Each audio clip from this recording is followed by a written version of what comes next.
Hello and welcome to the On the Couch podcast, the podcast that gives you the view from the therapist chair. I'm your host, John Dennis, a licensed professional counselor.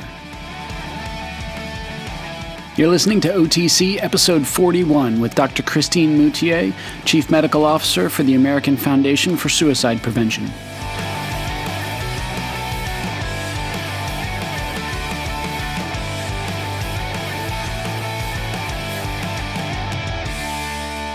Hello again, OTC listeners. I'm here with another episode. I got a chance to talk with Dr. Moutier of the American Foundation for Suicide Prevention, and we were really having a conversation about real conversations. You know, how do you have a real talk with somebody, a loved one, a family member, or a colleague maybe, about how are they doing? You know, that concept of hashtag real convo that the AFSP has really been pushing to help people connect. So many people throughout this pandemic and before, obviously, but especially now, it seems, I've talked with so many loved ones, so many friends that are struggling. And, just with different things, whether that's being laid off, whether that's working on the front lines, whether that's dealing with kids at home. And yeah, that idea of how are you really doing? It's something we ask all the time, but it's not something we always actually answer. And it's important to be able to be open and honest with each other about how we're doing. And that's okay if you're not doing okay. There's so many people that aren't. And rather than just pass it off with, oh, I'm fine, or I'm just doing my job, or I'm holding up, being real with each other. And through that, it helps it not be such a struggle when we actually open up, when we reach out for support, and we let people in and let people know, I'm really not doing so hot. I've had a couple of conversations with some really, really close friends and family that, they're having a really hard time. And just sitting there and being with them while it's through distance, being able to connect with them and hear them out on, what has been hard about this. And there isn't always an answer, Clearly there's no clear-cut, one-size-fits-all answer for this virus. But being able to hear them out helps them to deal with that a lot of times. It at least gives them a place to go where they're able to get some of that pressure out and be able to talk about it so that there is a safe space somewhere. And that's what we should be for each other, for our friends and our family, is that safe space so that they have somewhere to go with that. Because when people don't have somewhere to go with that, that's when a lot of the thoughts turn to suicide and not having a way out or not being able to see a way out. And so those real conversations do so much more than we realize.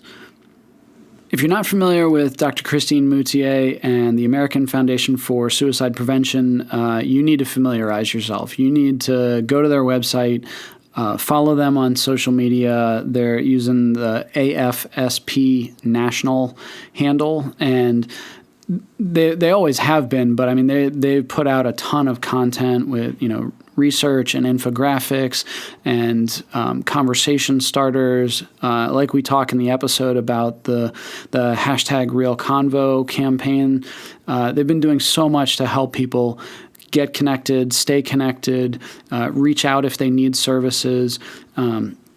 And Dr. Moutier has been at the head of that. I mean, she has been running and gunning since this thing kicked off, and even before. She's done the speaker circuit, and she's been on CNN's Town Hall with Anderson Cooper and Dr. Sanjay Gupta. She was on recently with Ana Cabrera. They've done a ton of live streams to answer people's questions. She's won awards for her writing, in addition to being a psychiatrist and the chief medical officer for the AFSP.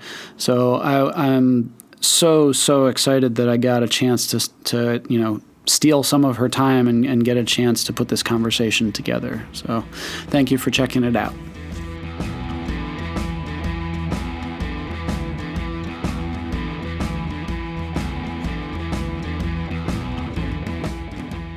I have on the show today Dr. Christine Moutier, who is the Chief Medical Officer for the American Foundation for Suicide Prevention. Thank you for being on the show. Thanks so much for having me, John. I'm glad we were able to finally put this together.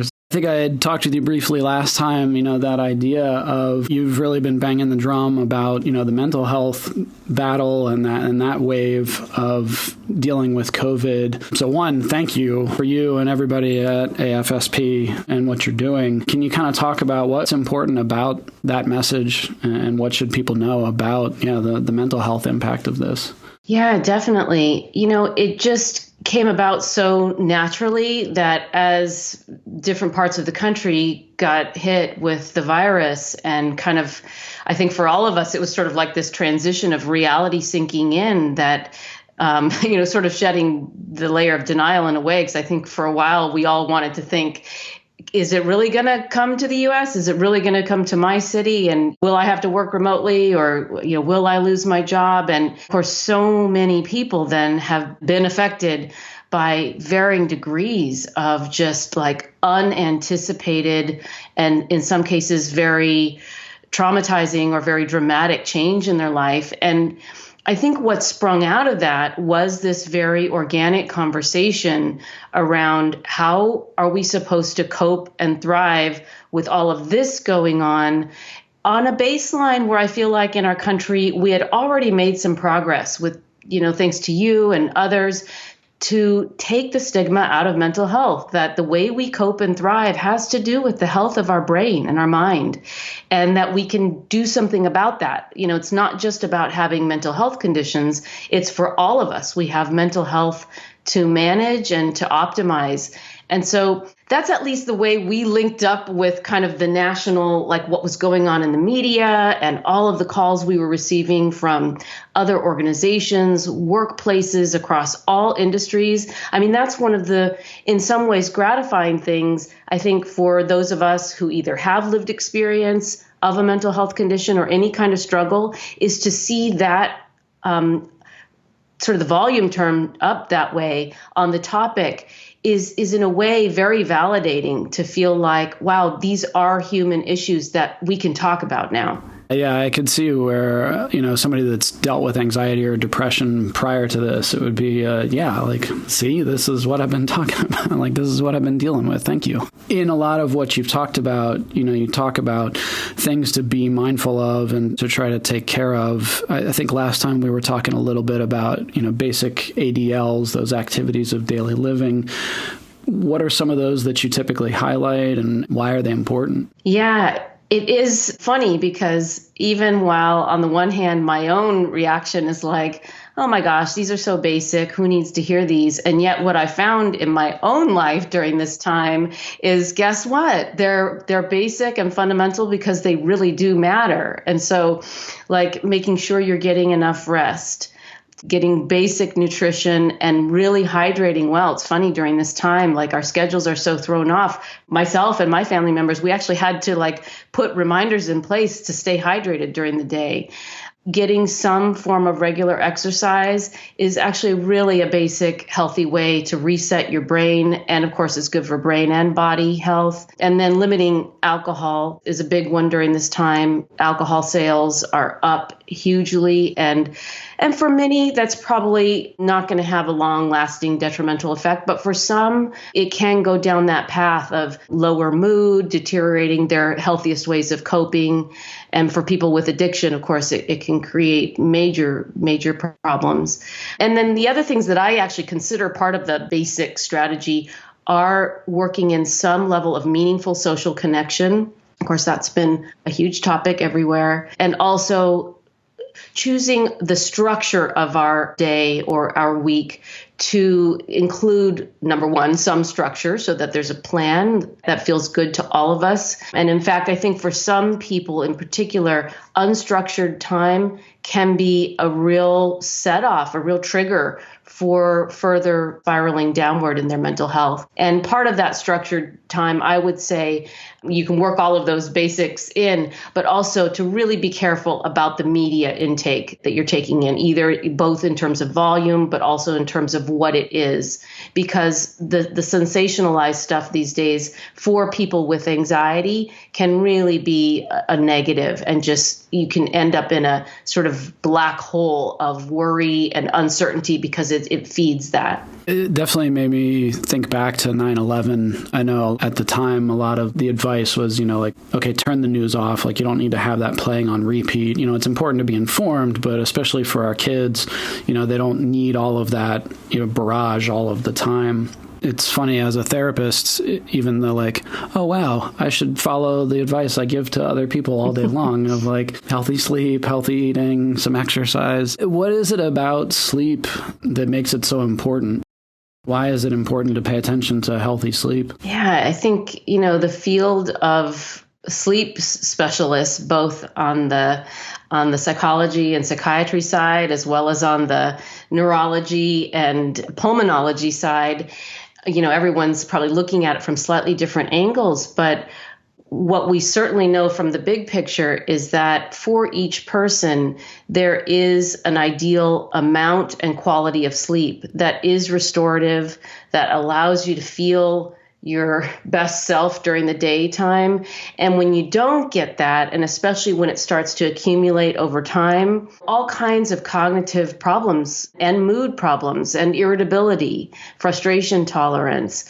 I mean, sleep deprivation has been well studied, and I'm coming also out of the academic medical arena where resident physicians, for example, but really anyone on shift work where it's disruptive to their circadian rhythm, it is equivalent to being intoxicated over the legal limit of a blood alcohol concentration in terms of your reaction time, your driving risk for accidents and things like that. So sleep is so physical, and yet I feel like it hasn't been paid attention to perhaps enough, perhaps in part because while we can say for each age group, this is generally the ideal number of hours you should be getting, there is some variability. And so it's one of those interesting areas that I think in some ways kind of like our area of mental health, where it's mood, anxiety, thoughts, perception,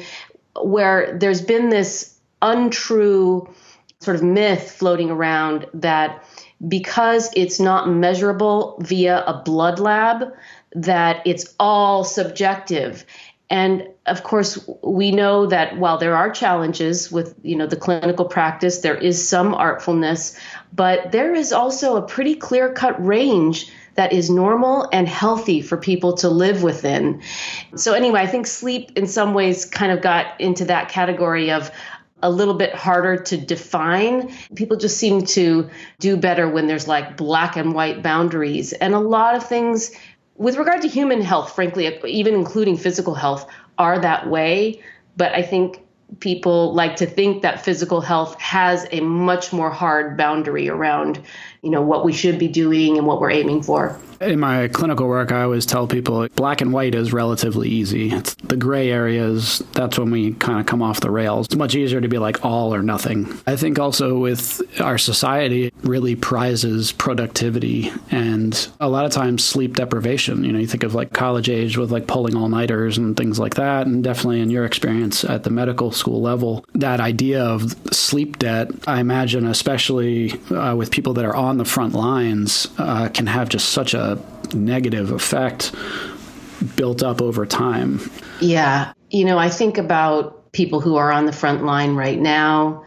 And I think about periods, whether it's during your residency training where you're up all night every third night. That's probably actually no longer even allowed. There were some parameters actually set up around that. But even thinking about other kind of extreme situations, like people who are on the front line of combat, let's say.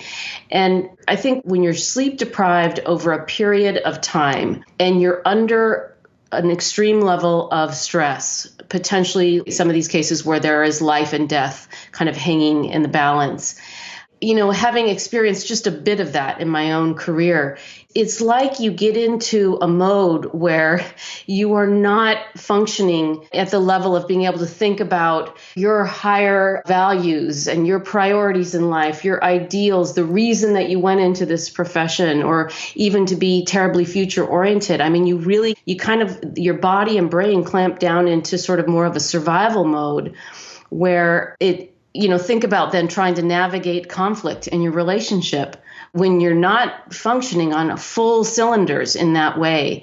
Again, it is the reason that the basics are so important, because even under those circumstances, it's not hopeless. Even just by adjusting things a little bit in a positive direction, the gains can actually be enough to feel differently and to be able to navigate through and tap into that core level of resilience that's so strong in all of us, but it kind of gets piled on and clouded during those periods of just, extreme sleep deprivation and overwork. You throw in alcohol. A lot of people, that's a bit of a coping skill. It helps them kind of relax. And sometimes it's a little bit of the drug math, quote unquote, where like, oh, I'm really energized because I've just come off my shift and now I'm having some alcohol to try to bring myself back down. But in sleep research, they actually show that alcohol, it causes more micro arousals. Like it actually causes worse sleep on the long term. With alcohol, obviously, it's a depressant by nature. So, I mean, you've got, the pressure from the work or not working if you've been laid off, and then the sleep debt, and then you throw in, alcohol or another substance, it can really make for a pretty nasty cocktail. Yeah, that's so true. And, I would just appeal to your listeners that it's hard because in the short term, it can really feel like a relief. And so you get that short-term boost. You're essentially kind of self-medicating for the acute symptoms that you're having, whether it's insomnia or whether it's anxiety or whether it's, distress, and you just want to distract yourself from that. But the truth is that other than in real moderation, it does produce these pretty significant, powerful changes in your brain and in your body that don't contribute to that ultimate pathway that we want, which is, building towards kind of a healthier brain and body. It's really detracting from that. And again, I think for most people, if you're not prone to addiction, we're not talking about black and white, all or none. We're talking about making pretty modest tweaks in a positive direction. You've been touching a lot on the AFSP social media accounts have been, really talking about Real Convo, that campaign, and the idea of physical distancing as opposed to social isolation. And I know you've been talking a lot about that. Can you just highlight why is social connection so important and how do we do that in these times? Yeah, thanks. That's a great and really important thing right now, and always actually. I would just pull out two main things about social connection and the Real Convo hashtag. We are just so incredibly hardwired as social creatures. Even if we have social anxiety, even if we're introverts, there is a level of connection that is fundamental to our very survival. I mean, those studies of like infants or of, primates. Harry Harlow, yep. Yeah, I mean, it is a matter of, it will lead to failure to thrive for these babies and for primates who don't get physical touch or nurturing of a maternal-like creature. And so it's very, very basic in all of us. And yet, our very structure of our modern lives, the pace of our lives, technology, other things generally takes us away from being present and close with the people we love. So, I mean, the irony is, I think right now during COVID is think about the times outside of COVID when you're around people, you might even be in a big crowd of people or with the people you love to hang out with, but you're on your screen, you're distracted by something internally in your mind, so you don't feel connected, even though you're physically in close proximity. And right now during COVID, there are some people who are sheltering in place alone, and you can still feel very close to those who are important to you just by having that proactive planning and communication and reaching out, whether it's even just a text conversation, let alone a video chat or a virtual hangout. Or I think now that we see some places doing some degree of opening up, you'll see people taking bike rides or walking, even if they stay some distance apart, just so they can see each other and, have a conversation. So I do think there's this basic, important and positive, but very primitive need that we shouldn't fight. We should actually find ways to reconnect with that. And then the other piece of it about the sort of real convo to me is about taking our relationships, the people we love, and really it's setting our own intention. It's not about them. It's about how we navigate our communication with them. That when we are able to take it to a deeper, more authentic place, which can be very scary for some people who aren't as accustomed to sharing their thought life with another person. I think that takes some practice. Once you do it, and once you find that you're met with a positive and accepting, non-judgmental, supportive person or community around you, wow, is that a powerful way to realize that there's just no shame in being human with all of our struggles and stuff that we deal with or have had to deal with, trauma. I mean, a lot of stuff, frankly, is no choosing of our own. It's hardship that we all as human beings have to encounter in some ways. And yet when we do, we know, people who are harassed or bullied, you feel this bizarre and paradoxical shame from the experience. And yet it was no fault of your own. That ability to start connecting with someone, whether it's a loved one, whether it's a therapist, whether it's a stranger, frankly, you can have this human connection that is so powerful, and I think helps the other person and it helps us because, I've thought a lot about this. Here's the thing. In our society, I think the thought had been, what does talking about your problems do for anyone?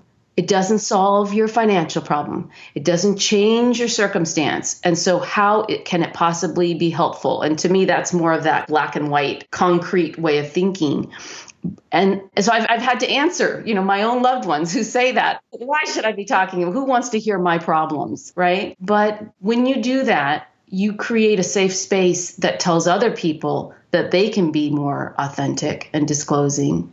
And I think it also sets us on a path to start to shed some of the layers of denial and to be able to reflect in a more honest mode that could start a real journey of managing my mental health in a more proactive way, because I get to actually think and talk about it without judging myself. So maybe that's part of it. You shed the self-stigma by having that support from others. For a lot of people, they hesitate to share some of that because of things that have happened in the past or ways that people didn't show up and support that. I don't know, the idea of you kind of rob the person in the here and now of the opportunity to show up for you. You'd be surprised. You were saying, who wants to hear? Our friends and our family want to hear that. They want to know how we're doing. And sure, that may not be doing all that great. You may be really struggling, but they still want to know. They still want to hear, and they want to show up for you. Yeah, exactly. Think about when you're on that end of it. When somebody starts opening up, your ears perk up. You're like, oh my gosh, there is something special about this moment. Now, I think sometimes we do blow it. I'm thinking of my own. Oh, sure. My own times that I've really screwed up with my kids, or being on the listening end does require a little bit of practice to actually learn how to listen in a way that is supportive and doesn't just jump in with the solution, which is hard for most of us to hold back on that problem solving instinct. But it can come across really like you're not listening if you do that, which is pretty humbling to be called to task, which I'm actually grateful. You know, my teenage daughter has done that for me a couple of times, and not a mean way, but it was like, oh my gosh, she was sharing something. I just told her what she should have done instead of just listening to her and supporting her own experience of what that was for her. That's what she wanted. And have been able to go back. You screw up. You don't have to be perfect. You can go back and say, yeah, I got that wrong. Can we have a do-over of that conversation? You know, I'm so sorry. And after enough time, it can happen. I'd take a second to put in a plug for the Gottman Institute has a specific exercise called the stress reducing conversation, where they actually give steps for the listener. I would say anybody could look that up, but they start with step 1 is listen, and step 2 is don't give unsolicited advice. And then step 3, you're just trying to listen for any feeling words and try to validate and support what the other person is feeling. Like you said, it's one of the hardest things to do because we typically jump straight to problem solving.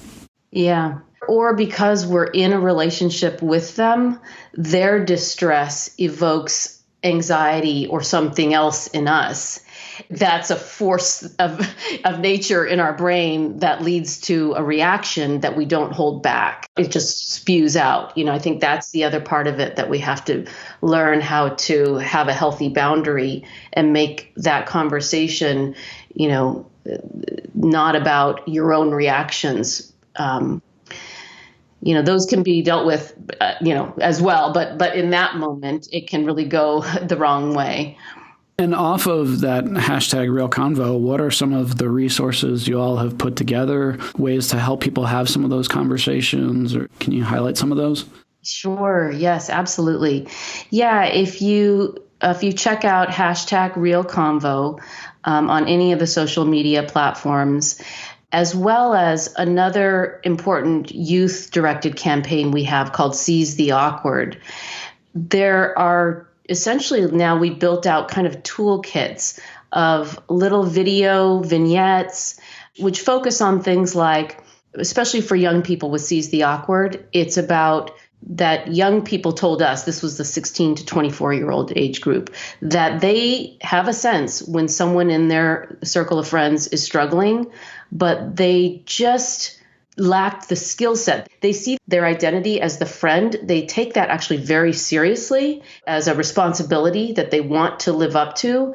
But they told us they lacked any kind of skills or words to use to break through the awkward is in quotes, because of course we don't think mental health experiences are awkward, but it's that moment of how do you broach the conversation.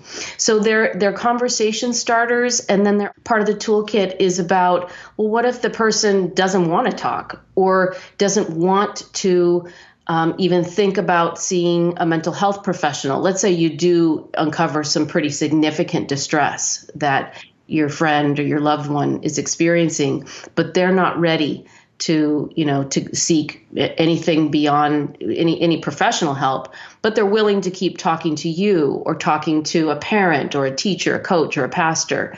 So it kind of goes over, those are the areas that I think remain really challenging in our actual day-to-day lives and relationships, even for those of us who are, really pro mental health people in general. Like the navigation of the real moment-to-moment stuff is what we found very lacking in the world. And the way I look at it is that the culture in our country has shifted in a beautiful way to really view mental health as real, important, and valid.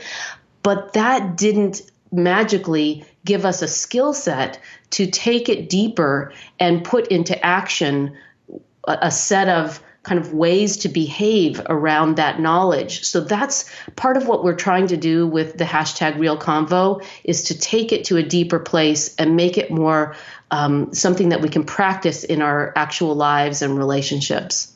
I definitely want to just touch on that. I mean, like you were saying, all of the work kind of paying off and getting to this point where mental health is an out in the open topic now, you're starting to kind of bridge that gap on the thing we all wish we had in, med school or grad school of like, oh, they say this, and then you say, this. Everyone's always like, where is that in the textbook? That's so I think that's pretty awesome that you all have done the legwork to, do the research, talk to the different age groups of like, what's the need, and then starting to try to meet that.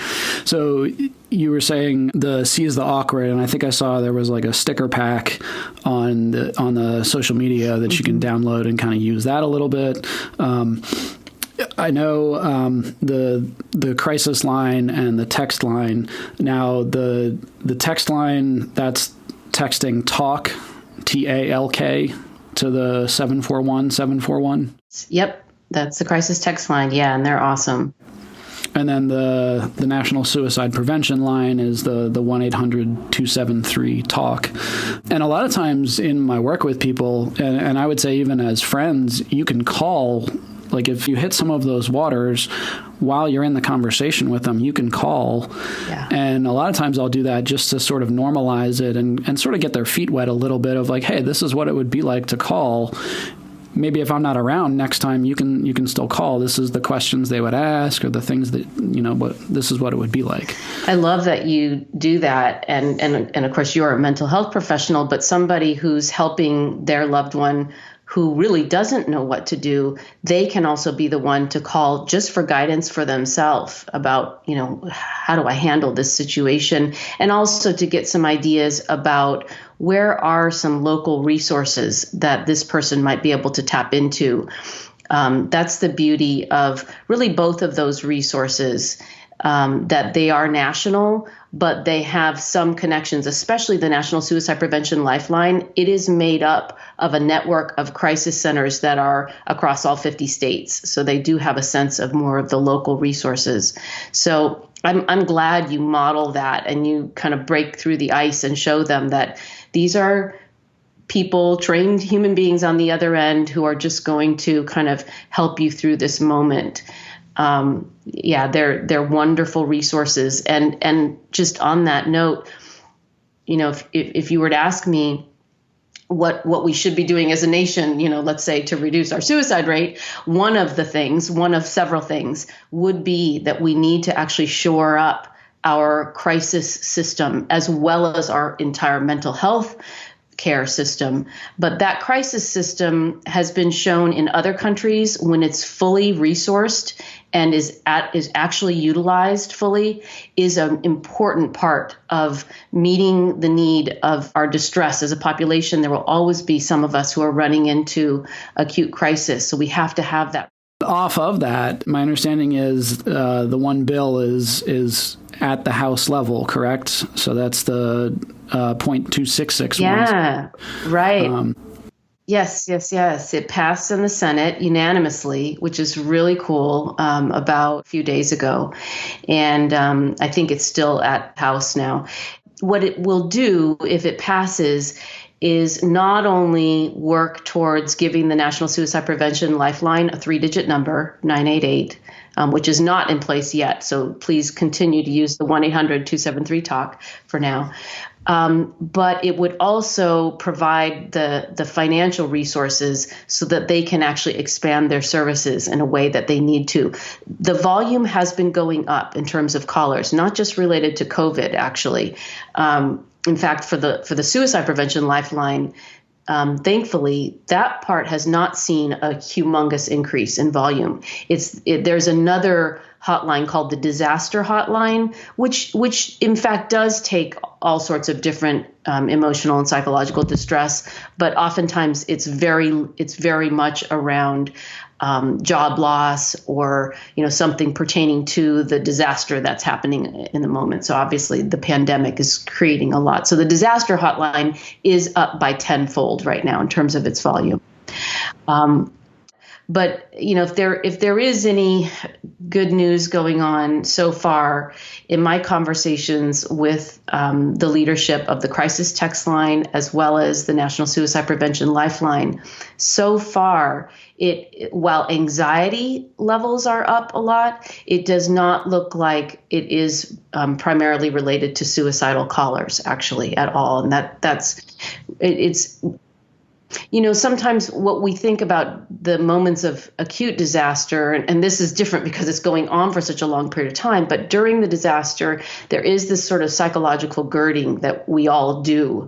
And so in some ways, we worry a bit about kind of what comes next. And are we supporting each other and talking about things in a proactive way so that people are ready for the next step, and so that there isn't sort of a spiraling down of people's emotional distress. But anyway, back to the bill. Yes, it would be fantastic if it passes, both because of the change to the 3-digit number, but very importantly because of the more adequate resources that would go to that resource. Just kind of the underarching message of contact your local and state government and make noise for that to get that through. So that is of huge importance. Yeah, going back to what you were just saying at the end there, I mean, I can speak to, as a group practice owner, we've definitely seen, right when it hit, quarantine happened, everything just shut down. And that sort of everyone was literally sheltering in place, but also psychologically just sort of froze and, okay, I'm not going to make any sudden movements. And now, as it's going on longer and longer, we're starting to see the wave coming a little bit, but I'm anticipating that building and building. I imagine that's some of what you all have been really ramping up for. You're listening to OTC episode 41 with Dr. Christine Moutier, Chief Medical Officer for the American Foundation for Suicide Prevention. We'll be right back after a brief word from our sponsor.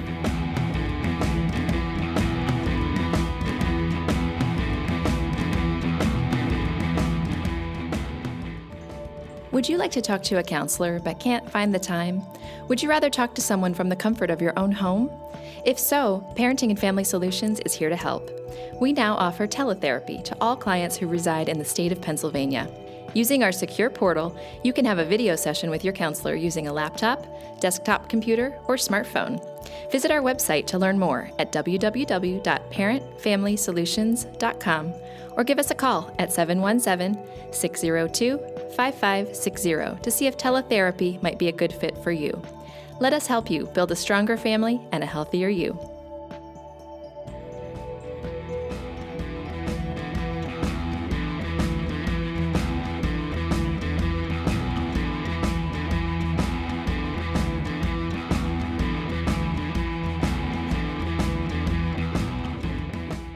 Yeah, exactly. I mean, if you just look at, for example, the number of people who have filed for unemployment, the unemployment level right now, and of course, as things open up, it's going to mean that job opportunities will also, ramp back up.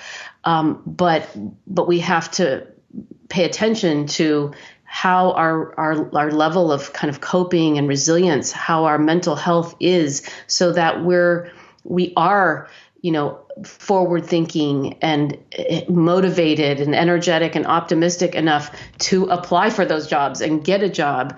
That is not a given. As well as, I think, equally important right now on the part of our government, paying attention to the mental health of the population, are these financial supports and incentives. That is incredibly important, and it is being responsible to offer those in a way that's useful and constructive for those who need it. So, from a public health standpoint, there is a way, and in fact, I was lucky enough to participate in a group of experts around the world who authored a paper that was published in The Lancet on suicide prevention and risk during and after COVID, and really looking at the public health model and seeing how right now there are clear threats to suicide risk as individuals and as a population. But because suicide is not an inevitable outcome, it can generally be prevented.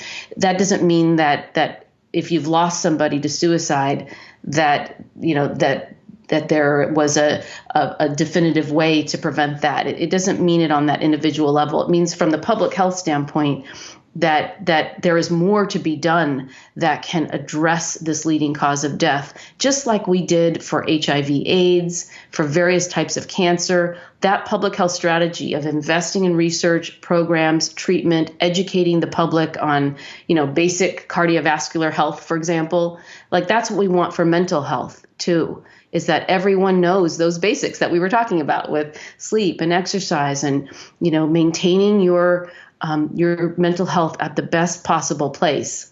And it never has to be about perfection. That's never it. That's not the way we as human beings work well anyway. But it is just the small tweaks that can get us in a bit of a positive trajectory that can have big dividends in the end. Sure. And are there other resources or other things that you have people do? I know we've talked with a lot of people about, making a list of what are the things that you can control. I know the Calm app is one that I've referenced a lot, and I believe they're making it more readily available to people during this time. Are there other things that you pass on? I think I heard you speak. I think you had said SAMHSA.gov has been a good resource. Yes. And actually, SAMHSA has, I think, the best treatment finder link in general, both for substance use problems as well as just general mental health treatment. But yes, I think, we're all hopefully trying different sort of cognitive strategies and activities, and in a way kind of doing this important learning about what helps us as an individual feel the most centered and the most grounded. And so I've certainly tried a whole bunch of things. I heard Marty Seligman gave some advice during this period of time, father of positive psychology, and such an important field and work that he's done. But one thing that I really like that he said is that we can maybe kind of inoculate ourselves from anxiety becoming overwhelming or even depression becoming overwhelming through some cognitive strategies. And one kind of simple one that he gave that I think is kind of interestingly effective is to first, when you find yourself in that space of like anxiety is swirling around and it's all so kind of undefined, it starts to become overwhelming, is to actually just pause and think of what is the worst case scenario first, and then move on in your thought process and think about what is the best case scenario, and then think about what is the most realistic scenario. And then that's the one that you actually, speaking of like what you can control and what you can't control, in that most realistic scenario, pick the things that you can control and start moving forward with the plan on that. And, I think it is so kind of like, at first you think, well, why would I think of what the worst case scenario is? Isn't that just going to induce more panic? But I think if you go through those steps, it actually provides some definition and some boundaries to what the fear even was in the first place, and actually kind of defining that, as well as certainly, I think maybe also the process of thinking about worst case, best case, and then realistic is you can kind of reality check in a way. You see how what the far ends are, and so what more of the middle ground will likely look like. Love that technique. I use that a lot. And usually I tell people, write it down. When you see it on paper, and a lot of times in sessions, as they're talking, they're like, now that I'm saying it out loud, worst case scenario sounds a little far-fetched, or it sounds a little, over the top. And they kind of work themselves through that. Oh, okay, yeah. It usually never goes perfect, and it usually never is absolutely awful. It usually lands somewhere in the middle, like you said, the more realistic. Yeah, I'm glad you brought up writing as well, because that was another thing I was going to mention, that there are these studies that just the practice of 15 minutes of journaling a few times a week has been shown to produce a different outcome in actual studies. There was a study of people who actually had just gotten laid off from their job.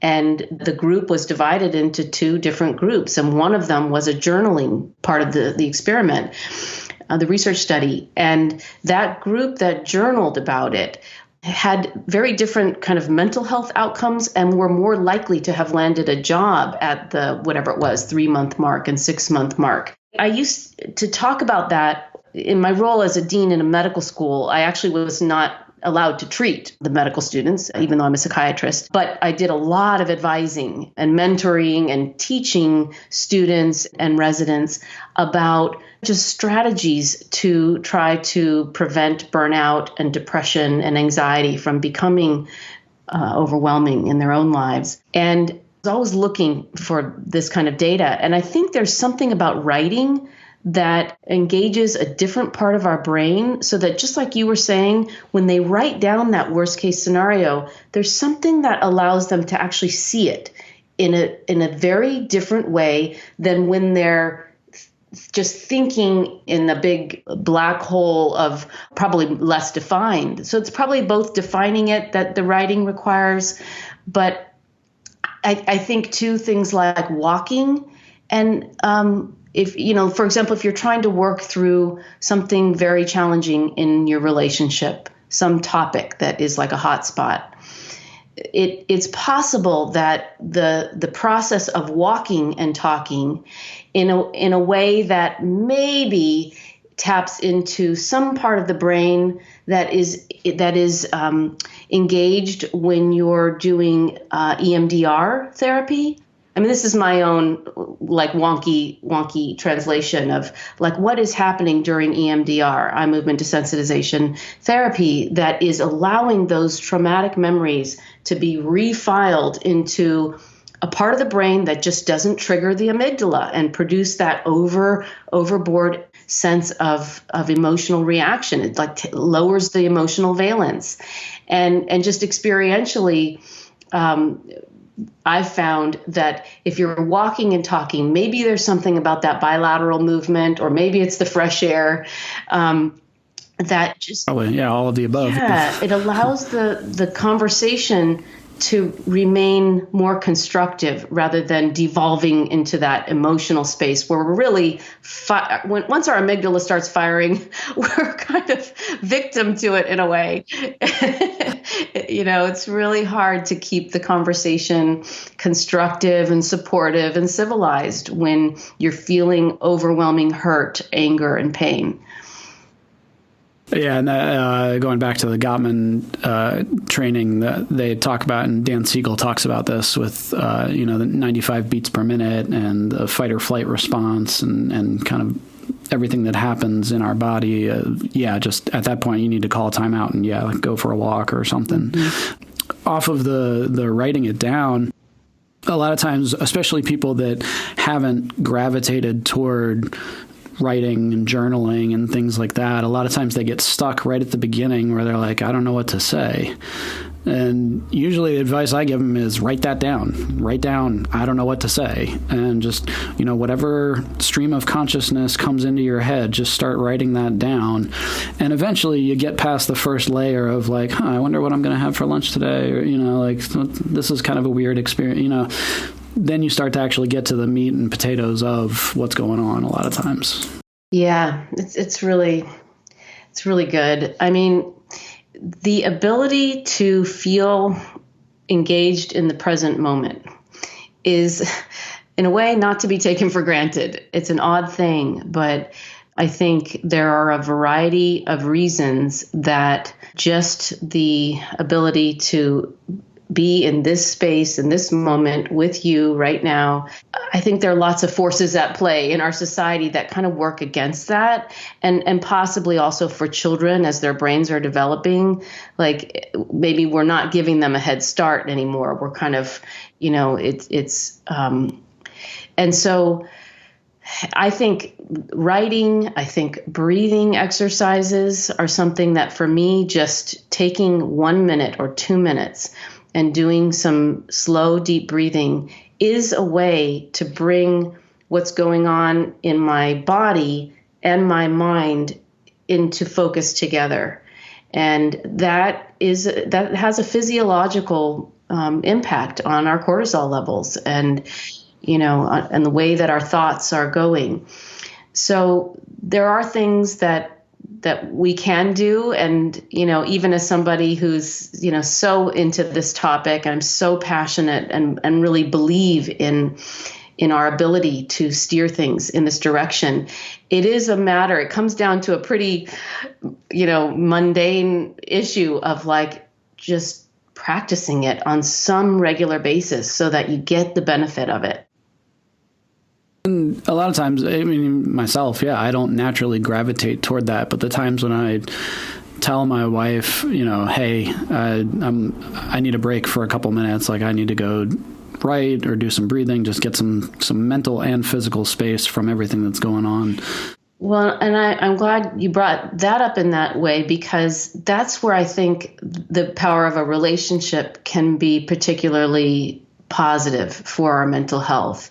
If you have a significant other who's willing to kind of reflect on the importance of these things, and they see if they don't whatever, read, believe in neuroscience or psych stuff, but they just witness that when you do those activities, they get a different outcome in terms of the kindness or the patience, the centeredness that their significant other is demonstrating. It's really a wonderful thing then when you can actually encourage each other to do whatever you need to do that's going to help you tap into that groundedness and centeredness again. And without getting kind of preachy or naggy about it. I think that can be the hard part, because oftentimes one person is much more rah-rah about it. But ultimately, that's the problem-solving gene. Yes, I guess so. Right. And just to take a step back and remember, everyone is on their own path and they're finding their way.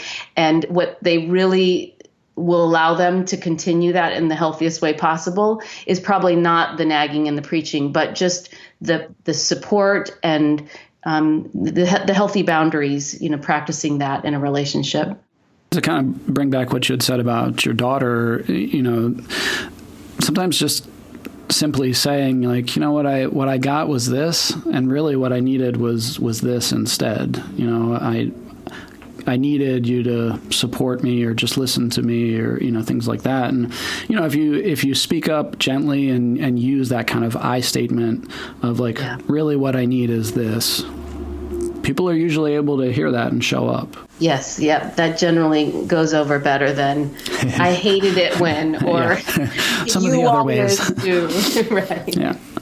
Well, and are there, sort of basic things you typically have people stay away from, of don't say this or don't do that, especially I'm thinking as parents. A lot of times when we're dealing with somebody that is emotionally reactive or suicidal,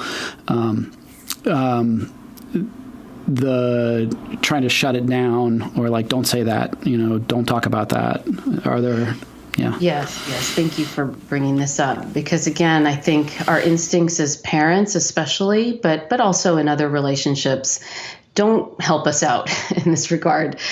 Because when someone you love is suffering, like I had said before, it really creates something in us that sometimes leads us to say things and do things that are not helpful for the other person in that moment. So the guidance that we give around kind of how to have a real convo, and especially if that person is really in significant distress or has told you that they're having suicidal thoughts, it's make sure that you're saying to them out loud that my support for you, my love for you is unconditional.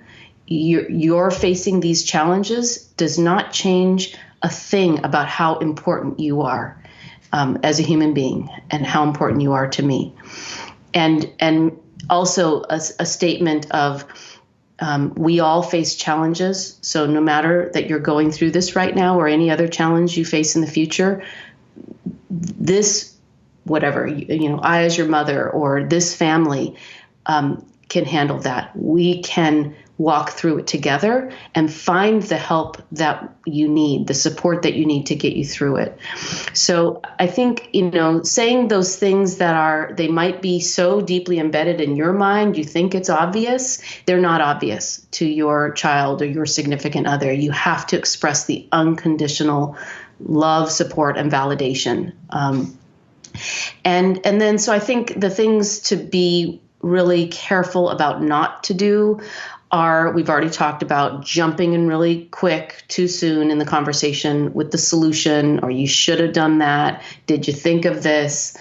It doesn't mean you can't eventually get to some brainstorming around what are next steps, but that could be ideally done in a more collaborative way, where you actually even maybe ask the person first, what do you think is something that you could do as a next step? And if they come up with nothing, you could jump in there, or you could say, is it all right if I help you think about some options? I think the other thing around the suicidal thoughts issue is, if you're worried that someone might be suicidal, because people rarely just come right out and tell you that they're having that level of pain or desperation, that they're thinking of ending their life. But the way that they talk about their situation you can trust your gut instinct, perhaps, that they're talking about it in a way that really seems overwhelming. Like they are not talking about it in a way that they feel there are options or solutions, and that their future orientation may feel kind of cut short. It's more that the person is sort of dropping hints in a way.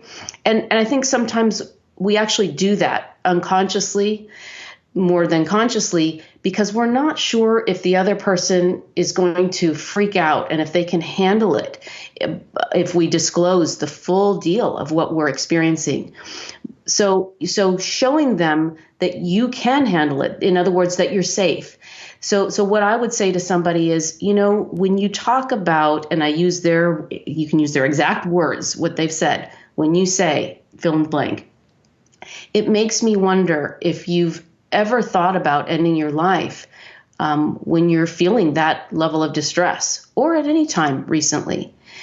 And then just be quiet and let them answer. And the way that I think we might ask the question about suicidal thoughts that would shut it down is to say, well, you're not having suicidal thoughts, are you? You're not thinking of ending your life. Why would you do that? You have everything going for you. That right there would tell the person, whoa, they're not, we are on two different dimensions here. Like my experience isn't going to jive with now it's not safe to bring that up.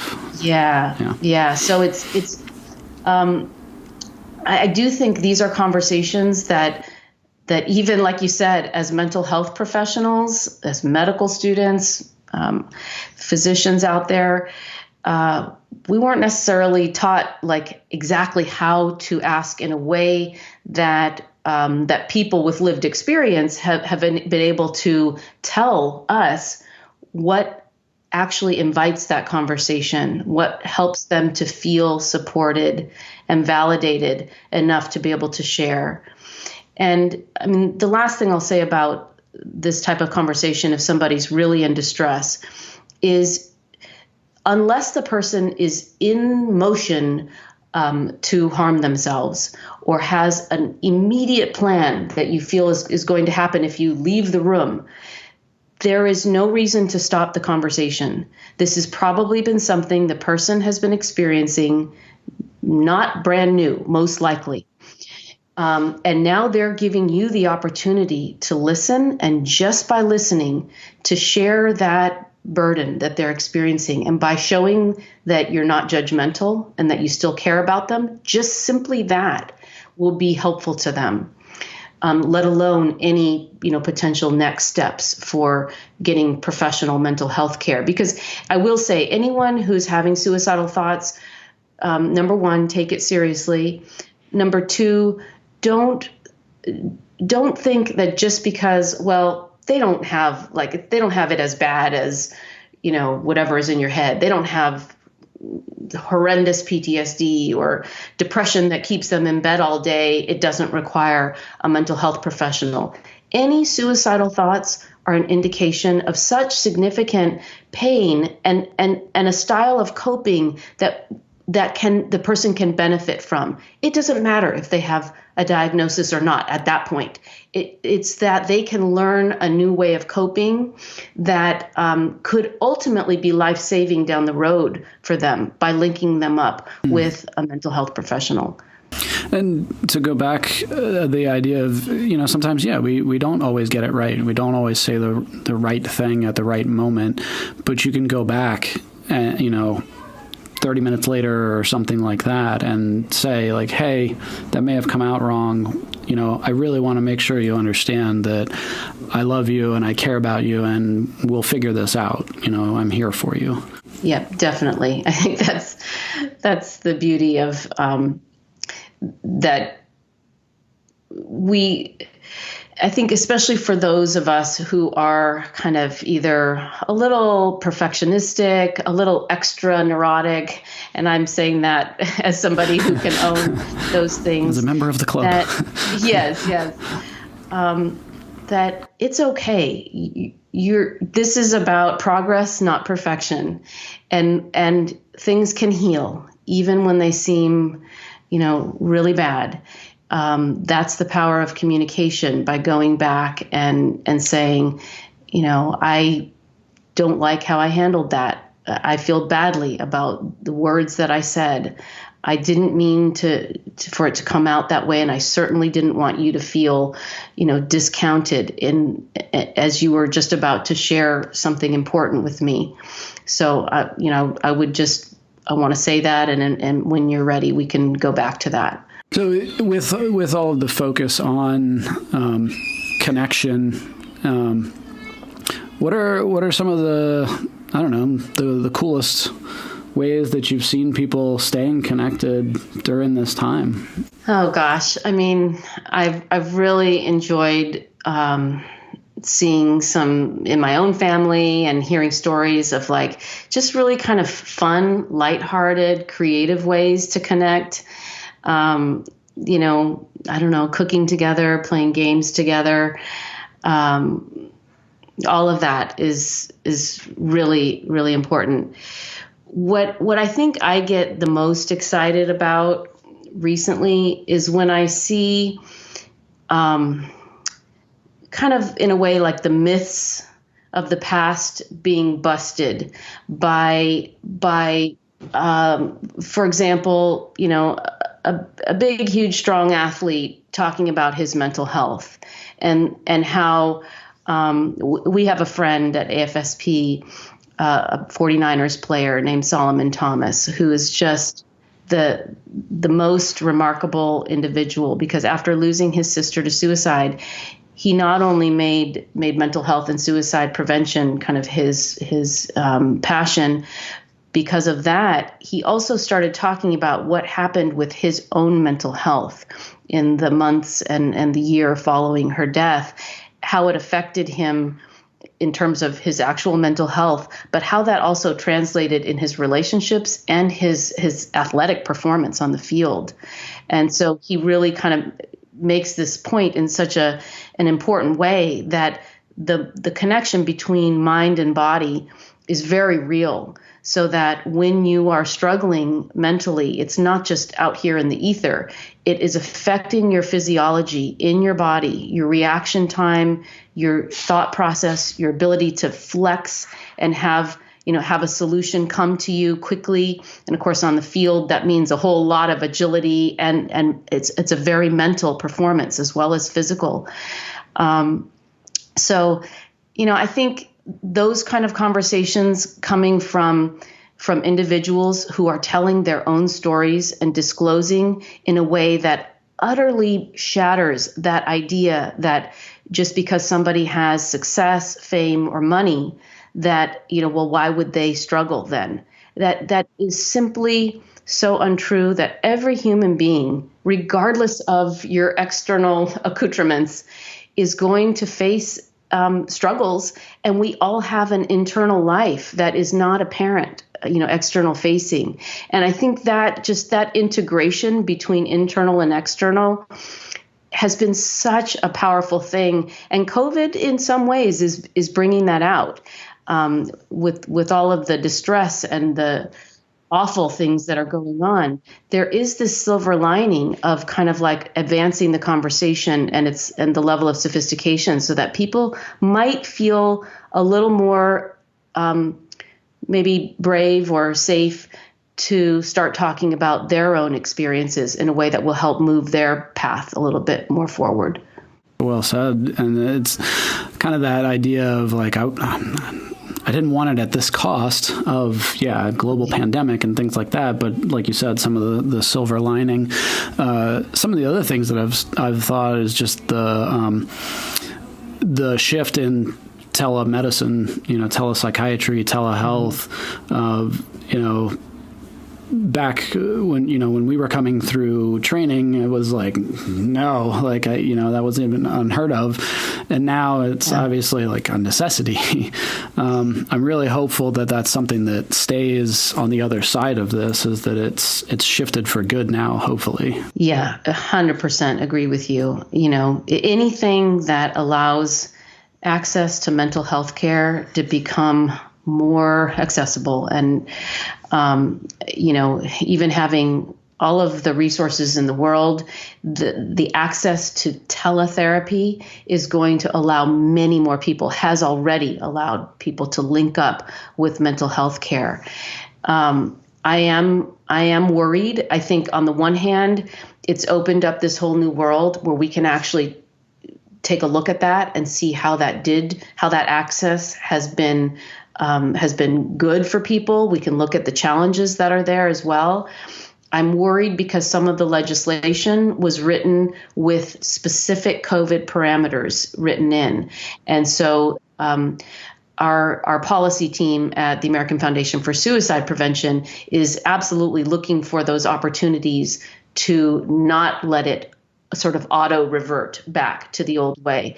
The big picture is these things should have advanced and progressed years ago, but it takes something like a global pandemic to motivate change. It was a disruptive change in that way, and overnight, entire health systems started providing telemedicine and teletherapy.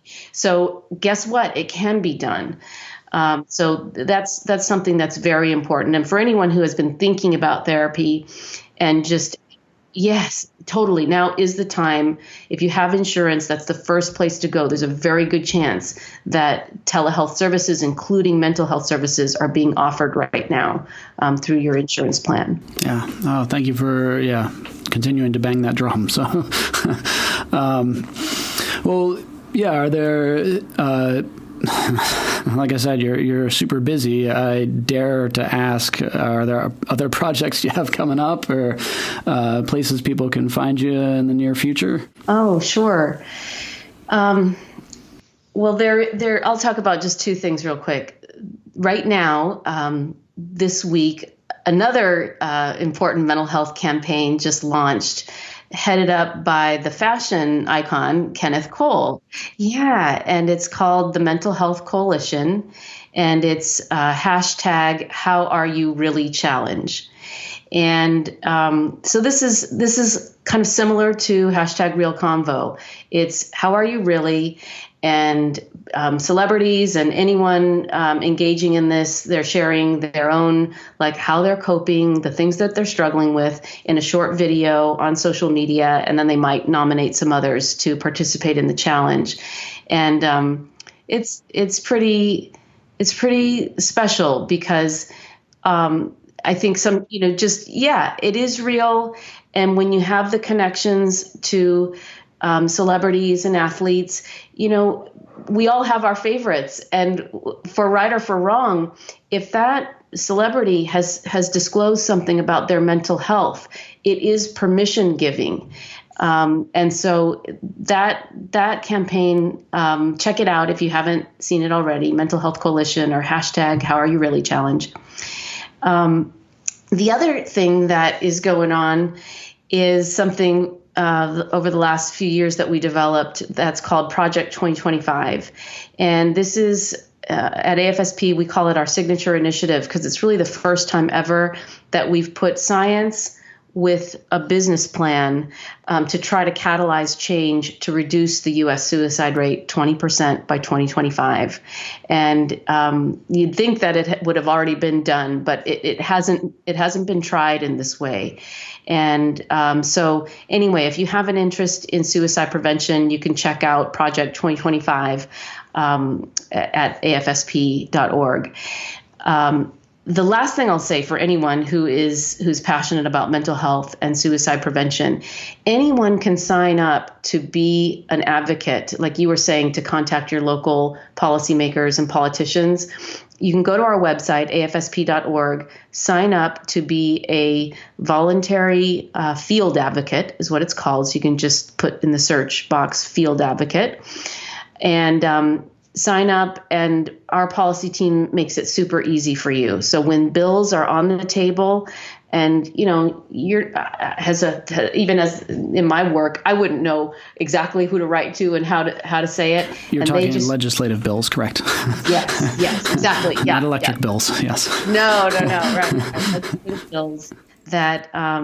We now have something like 25,000 volunteer field advocates across all 50 states.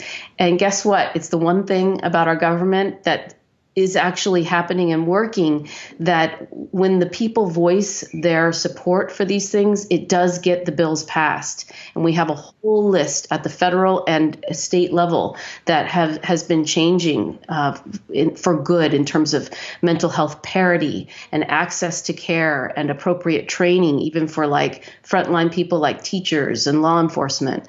So that's a whole world of advocacy that anyone can get involved with. Wow. Thank you. Yeah. I always try to remind people of that idea of like, your voice matters, but if you don't speak up, they're not going to know to count it. So yeah, right. Be heard. Yes. And I know, and not all of us are, wired and with the know-how to do that. So this just makes it easy for people because it'll send you a link, and all you have to do is look at it, see if you agree with it. You can customize it if you want to tell your own story to your legislator, and then press submit, and it goes to that appropriate person in wherever you live. Just to end, I have to ask: is there a way? A secret corner of the internet where you and Anderson Cooper and Dr. Sanjay Gupta have like a TikTok account, or is there anything like that? Can we make that happen? I feel like that's what the world needs right now. It has been an amazing experience working with that particular team, and I'll just tell you real quick. For me, I think for Anderson, it started a long, long time ago with the loss of his brother, Carter, to suicide. But in recent years, he and his whole AC360 team became very, very interested in mental health and suicide prevention. I think after Anthony Bourdain died, they all knew him. And so it was a personal experience of loss. And so I think what you see, with the occasional coverage of mental health and suicide prevention and working with organizations and people like myself is just evidence of that. It's a very sustained interest on their part, and they're terrific that way. Yeah, no, it's been awesome to see you in the town halls and like I was saying at the beginning, I mean, thank you so much for being a mental health warrior and just being on those front lines. You're doing such amazing work, so thank you. Oh, thank you, John. I mean, I think your program, obviously it's reaching a lot of people because it's relevant and it means something, but that also contributes to this ongoing movement of change. It's really an incredible time we're in. We have a lot of opportunity to really change the game when it comes to mental health across the board. Well, I wish you well. Look forward to following along on social media, and hopefully having you back at some point. But good luck with the different projects you got. Thanks so much. You too, John. Yeah. Thanks again Take for care. having me. Take care.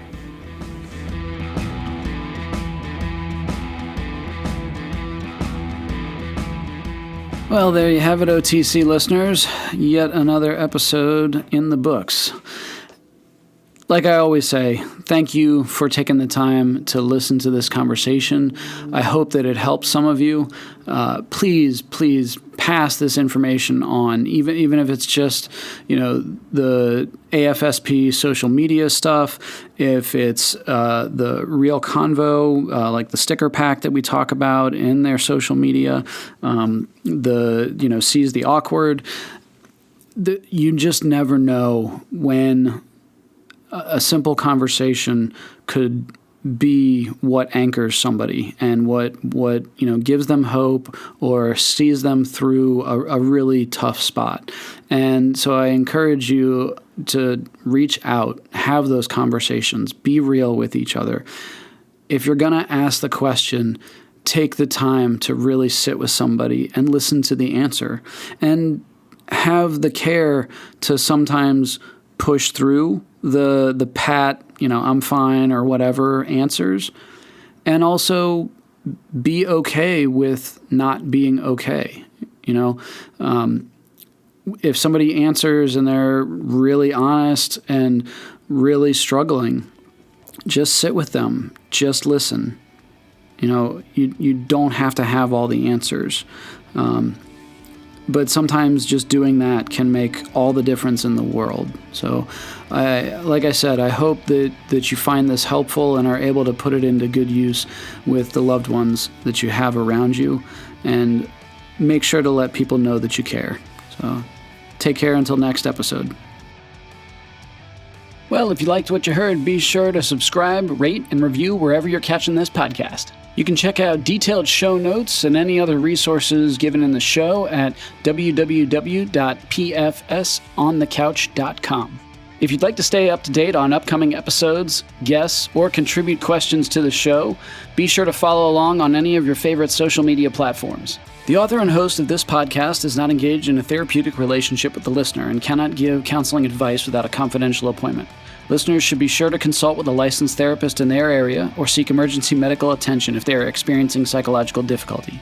A special thanks to the band The Topsy-Turvies for the show theme song. Their song, Like a Living Dead, can be found at topsyturvies.bandcamp.com. The bump interview track was the song 1973 by Bruno E. The author and host of this podcast is John Dennis. Special thanks to show editor Casey Lehman and show producer Trevor Groff.